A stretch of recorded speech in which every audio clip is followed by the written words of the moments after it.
ఈ కష్టం నీకు ఎందుకు వచ్చింది? దేవుడు చెబుతున్నాడు, ఎందుకో వినిపించుకో. నీ జీవితం ఇక్కడితో అయిపోయిందని అనుకుంటున్నావా? నీ కష్టం ఎవ్వరికీ కనిపించడం లేదని బాధపడుతున్నావా? ఒక విషయం గుర్తుంచుకో. నీ కథను రాసేది పరిస్థితులు కావు, నీ కథను మార్చేది దేవుడు మాత్రమే.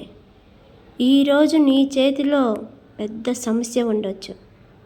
ఆ సమస్యను చూసి నువ్వు కన్నీరు కార్చవచ్చు, కానీ రేపు అదే కన్నీరు నీ విజయానికి సాక్ష్యం అవుతుంది. ఎవ్వరు నిన్ను అర్థం చేసుకోకపోయినా, నీ మనసులో నిశ్శబ్దమైన వాతావరణం ఉన్నా,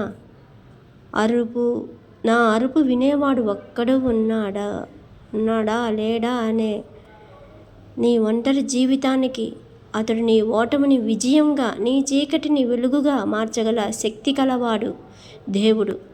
నీ పని ఒక్కటే, నమ్మకం కోల్పోకపోవటం. ఎందుకంటే దేవుడు ఆలస్యం చేస్తాడు, కానీ ఎప్పుడూ నిర్లక్ష్యం చెయ్యడు. నీ కథ ఇప్పుడే ముగిసిపోలేదు, అది కేవలం కొత్త అధ్యాయం మొదలవుతుంది. నీ జీవితాన్ని మొత్తం మార్చే దేవుడు ఇప్పుడే నీ కోసం పనిచేస్తున్నాడు. నువ్వు సమస్యలు వచ్చాయని కుంగిపోవద్దు. నీ కర్మ పూర్తయ్యే వరకు నీకు ఈ సమస్యలు తప్పవు. నీ కర్మ పూర్తయిన తర్వాత నువ్వు పెద్ద విజయం అందుకుంటావు.